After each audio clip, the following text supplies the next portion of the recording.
Good evening, good morning, or good afternoon from wherever it is you're tuning in from around the globe. This is Property Focus, your window into the world of architecture, building construction, and real estate. If you've ever purchased land or inherited a plot of land from a family member, or ever wondered to yourself whether you can develop, here's your chance. So in today's show, we look at a real estate development as a venture and have two phenomenal ladies in the built environment to help us do just that and make anyone understand what it actually takes to build in Kenya. Architect Miloyo, a household name in the built environment, co-authored a book with Robin Emerson, a seasoned urban planner, and they're going to share with us their experience on building in Kenya. At the tail end of the show, we have a segment head from ABSA to tell us about construction, mortgages, and how they work. So let's get into it, let's get comfy and enjoy the show. I'm your host, Peter Ngigi.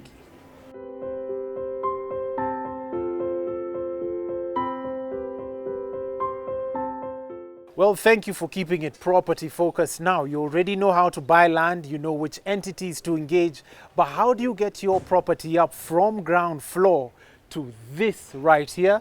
That's what we're going to find out with Robin Emerson in a moment. And welcome to Property Focus. Thank you very much. So now we're looking at building in Kenya, and just so happens that you've also authored a book of building in Kenya. So tell us, how's the inception of this particular book? When did you come up with the idea to come up with this book? Yes, my co-author and I were at the time, we were co-advocating for policies that we felt that were necessary for the built environment. And as we were lobbying, we realized that to effectively bring transformation to the sector that we wanted, that we couldn't just talk to government officials. That wasn't going to be enough. And we couldn't continue to try to get our brothers and sisters, professionals in the sector, that we also needed to talk to other stakeholders. Yes. And that's everyone, because everyone thinks they can build in Kenya. That is everyone who is, building wherever they are. And so we said we needed to distill this information. How can we make, the bylaws, the regulations, the procedures, the rates, how can we make that information easily accessible, people could digest it and put it together and have it be available for everybody. And so for 4 years we talked about it, for 1 year we sat and wrote it, and then in July of 2019 it was published and launched. Yes. Okay. Yes. So you have the land. You've already purchased the land. Yep. So now you need to look for some contractors. You need to look for some architects. Yes. How'd you go about that?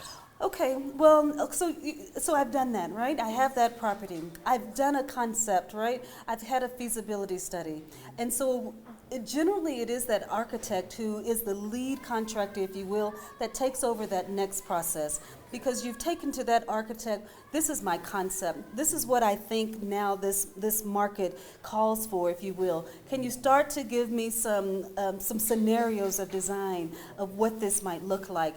Here's the cost of that property. My feasibility tells me that I need to try to get so many units, if you will, on this property. I need to be able to yield so many units so that I can, try to have this be a profitable return for me.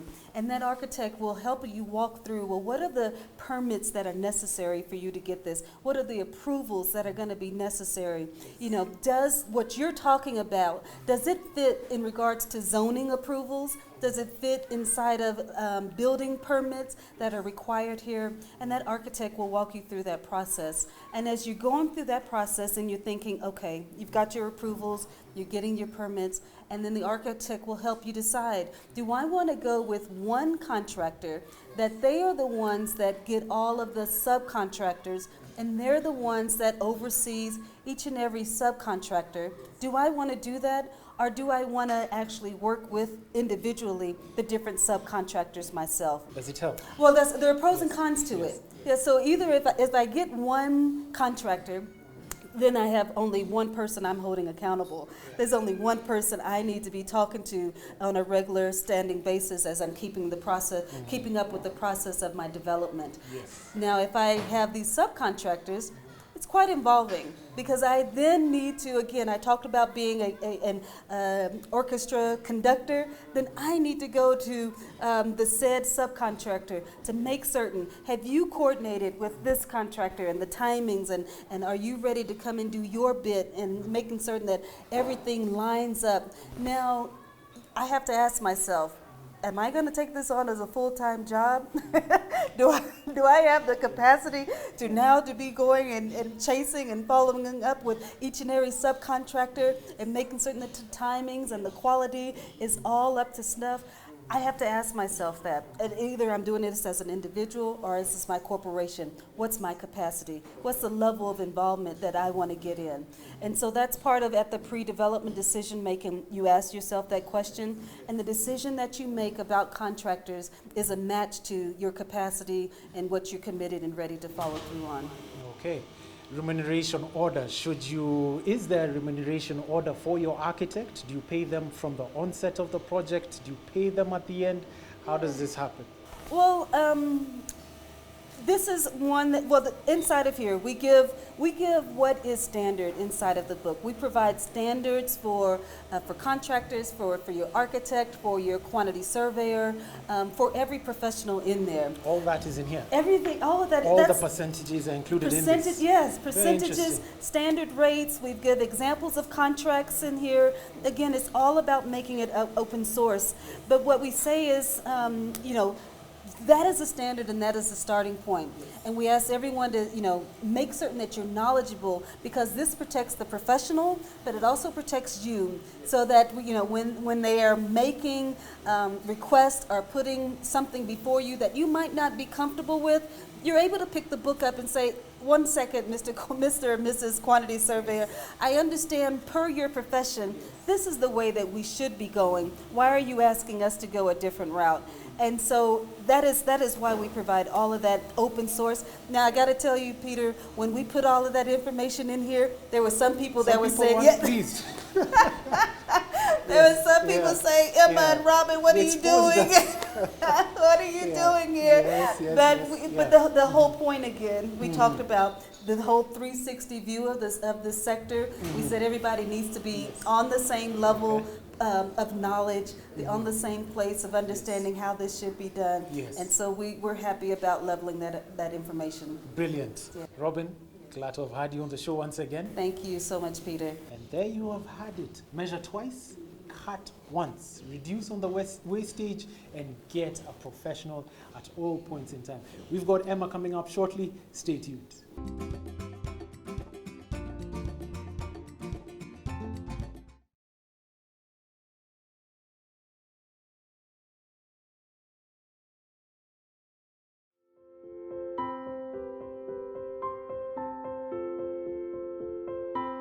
Now, while real estate development is not a linear process, it's critical we always have the end in mind and crystal clear that we do, and at the same time, set yourself up from the beginning with the necessary resources. Let's hear from Emma to tell us more about that in a moment. Emma, welcome to Property Focus once again. Peter, thank you again for having me. I think right now you should be our co-host right now. I already am. Yeah, I just, I need to sign the paperwork. Absolutely. Yeah. So now we're talking about building in Kenya. Absolutely. And you've authored a book with Emerson, right? Robin. Tell us about that. How did you feel? Yeah, wonderful. The book really is a toolkit. We saw a gap in the industry in terms of information. Kenyans love to build, Kenyans love their land, and everyone has a Jengo dream, a roof over their head. But there's a big gap in terms of information. What should I do? Where do I start? And yet it's such a big investment. Yes. And sort of from a personal social responsibility, we call it PSR. We felt that if we have informed builders and developers, whether it's a little, they call them Simbas, yes. Shago, yes. to whatever scale of project you're putting up, coming in as a foreign investor, affordable housing, you want to think about this landscape, what do I do? Mm-hmm. We thought this is a wonderful tool to equip people with information, where to get the information from, so that they can build better and build right. Okay. Now, talking about building and building better, getting a contractor. How do you vet a contractor? We've had lots of stories. In fact, on page 108, we assumed we have a professional and trustworthy contractor, and shock on us, it was not the case. That's from a Kenyan developer. And I'm assuming they're experienced. Tell us about that. Yeah, so you've gone through the process, you've bought the land, you have great designs, and now you're wondering, how do I change my designs into reality?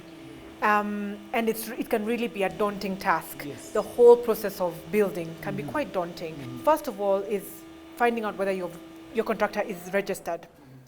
That's one important way that you can figure it out. Yes, contractors are registered by the National Construction Authority.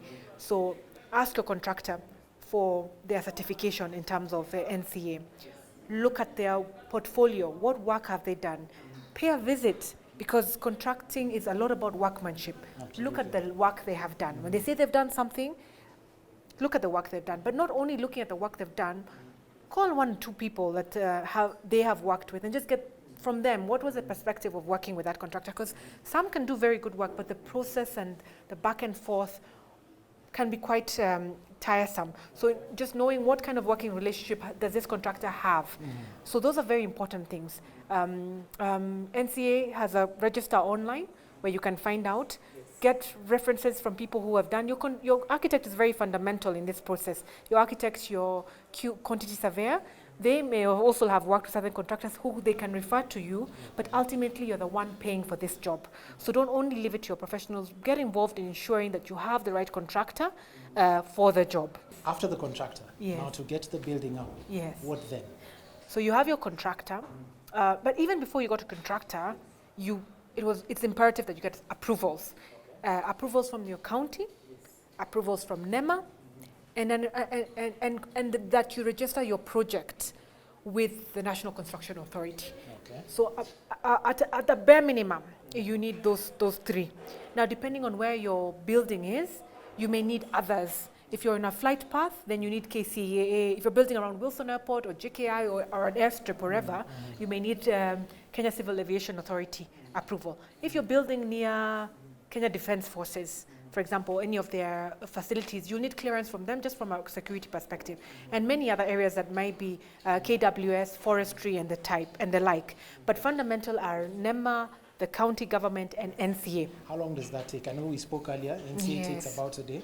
How long do the rest take? The others depends a lot with the county, and the Architectural Association does have a survey they do of which county is most efficient. But for the most part, all this process takes about 3 months to get approvals. Many will say 1 month, but in reality it ends up being about 3 months on the ground. Vitu kwa ground. So very important when you're planning, very important to factor that in so that you're doing some things concurrently, maybe choosing your contractor and doing some of those things as you're putting in your drawings for approval. So you've got your approvals, which depending on the county, could be an online process. Nairobi, Kiambu, Mombasa, and a few others do them online. Others are, good old manual. You put in your blueprints and you get your approvals. You've got your contractor. You've done your checks on him, ensured that some due diligence is done. Similar works that he's done. You've got your contractor. You've got your approvals. Now you're on site. You've negotiated. You had your BQ. The guy several filled it so that you could get the most competitive. You narrowed in on one who was best value for money, and now you're on site. Your professionals are very fundamental in this process. Yes. Because many times you could even be a first time, second time, third time builder, but the person who directs the process is the lead consultant, many times the architect.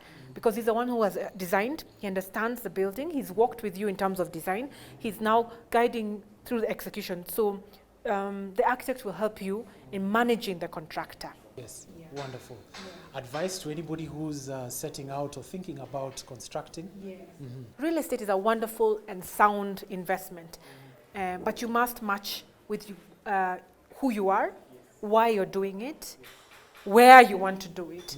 So ensuring those fundamentals, because look, buying is also an option. Absolutely. You get what you see is what you get. You still invested in real estate. Mjengo is also an option, and the advantages to all those. So making sure your personality Am I the kind of person, my job, I have an 8 to 5 job, am I going to supervise Yes. the work? Yes. So isn't it easier then maybe for me to buy? And those dynamics are very important when you're deciding how to invest in real estate. But really, investing in real estate, absolutely one of the most sound investments you'll ever make. Wonderful. Yeah. Well, Emma, thank you very much for coming onto the show once again. Thank you so much for having Absolutely us. going to be having you sometime soon. I know, you can't get rid of me. No. Yeah. And there you have it from Emma. Always get a built environment professional whenever you're engaging or building your project. Stay tuned. We've got more on construction mortgages with ABSA.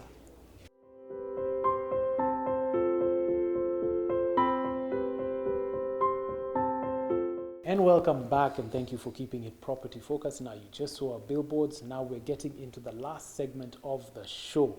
Now we've got the regional manager of ABSA and also head of mortgages to just demystify construction mortgages and loans. Welcome to Property Focus. Thank you, Peter.